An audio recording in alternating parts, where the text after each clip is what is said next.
Very sad news for all of us in India for PUBG lovers. PUBG and other 118 apps are officially banned in India by the government. This is my last gameplay a day before PUBG got banned. Hello friends, so today in this video I am going to review OnePlus 6 Android 10 latest port which was recently released by 8 So if you are want to know how is the performance, battery backup and gaming and what are the bugs in this port, so watch this video until the end. And if you are new to our channel, then subscribe it and turn on bell icon to never miss any future updates.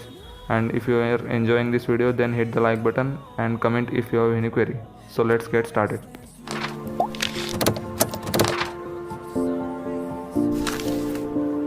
Hello friends, first let's talk about installation. All the required files links are given in the description, so check out them. After booting into the recovery by pressing up the volume down and power key, take a backup of all the partitions. In case anything goes wrong, you can restore your older ROM by tapping up the restore button. Then go to the wipe section and select Dalvik Cache Data System Vendor. Then swipe it to confirm. After that, locate your all files where you have downloaded. Select the port zip. Then swipe to confirm the flash. Then if you want rooted device, then you can flash Magisk 20.3. After that, go to the 4 tab and reboot into the system. Then you will boot into the Oxygen OS based on Android 10, which is ported from OnePlus 6.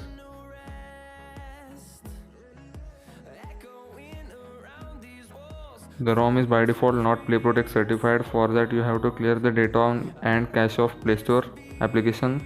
After some time your device will become Play Protect certified. In this ROM, Wideband L3 is supported. Due to that you can enjoy Amazon Prime and Netflix at 480p. All basic primary sensors are properly working on this ROM.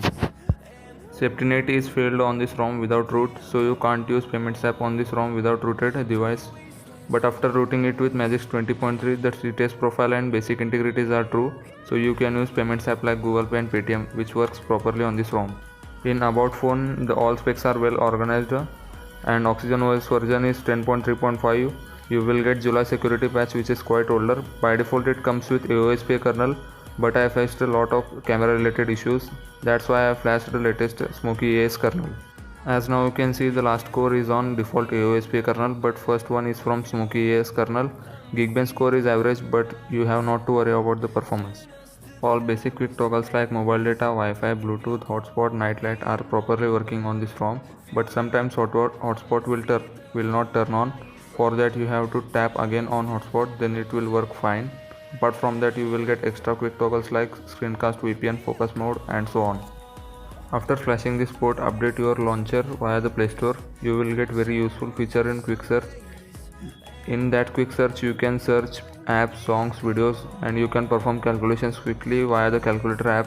As it comes with latest OnePlus launcher, so its UI is very smooth and responsive. As I am using 3GB RAM variant, but the performance and overall user experience of this ROM is great. The app opening and closing animations are lag free, and I felt that the app launching speed is much faster as compared to the other ports. The RAM management on this port has been done very well. I have not seen such a best RAM management on other ports and ROMs. This ROM will bring your multitasking experience to the next level, so you have not to worry about the multitasking. All basic things like mobile data, Wi-Fi, hotspot, Bluetooth are properly working on this ROM. In display settings, adaptive brightness, night light, reading mode are properly working on this ROM. But for new notification, ambient display works properly. But sometimes lift up display doesn't work. In status bar, you can change shape of battery icon and you can enable battery percentage and also can show seconds in status bar, which is pretty good thing about this ROM. The sound quality of this ROM is very loud and crystal clear. I felt that Max Pro M1 has front firing speakers. Let me play one of my old videos with friends so that you can get better idea regarding to the sound quality on this ROM.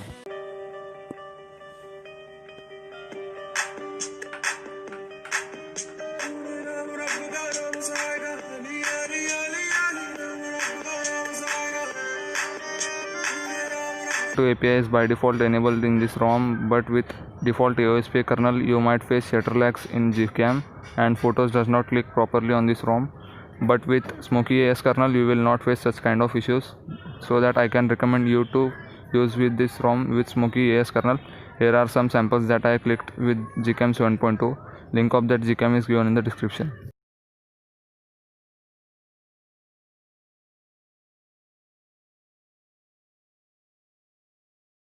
In customizations tab, you can change accent color and quick setting icon shape, and also you can change the font. You can enable or disable the dark mode, and all the things are properly working on this ROM without any issues. In buttons and gestures, you will get 3 types of navigation gestures. One is fixed navigation gesture 3 button, and another one is Android 10 navigation gesture, and third one is OnePlus gesture. Both 3 of the navigation gestures are properly working on this ROM. Apart from that, you will get double tap to lock and double tap to unlock, and both of these gestures are properly working on this ROM. Inbuilt app locker is also available, by which you can protect your apps and you can unlock the apps by using the pattern and fingerprint, which is very fast and responsive. Also, you can use parallel space feature to create twin application to use on multiple accounts on same application. If you want to know what are the bugs and their fixes, then read the description of this video carefully. The charging time of this ROM with Smoky kernel is quite similar to the stock ROM. It takes on an average 2.5 to 3 hours to charge 0 to 100%. The battery backup is also good on this ROM. If you are a casual user, you might get 7 to 8 hours of screen on time on this ROM. As now you can see the stats. Now talking about the security, in this ROM you will get options of fingerprint and face unlock. Both are very fast and responsive as compared to the stock ROM. I have played both PUBG and Call of Duty in this ROM. In PUBG you can get maximum high frame rate with HD graphics, but I will recommend you to play at smooth graphics, then you will get better gameplay as compared to the HD graphics. In Call of Duty you can play max at medium frame rate with HD graphics. The gameplay of both PUBG and Call of Duty is very smooth and lag free. The sound quality is very loud and clear. You can talk to your teammates via the wireless and wired headsets without any issues. The audio quality is very great on this ROM for gaming. Now talking about the RAM management, not only for the apps but also for the gaming, RAM management has been done very well. You have not to worry about the multitasking in this ROM.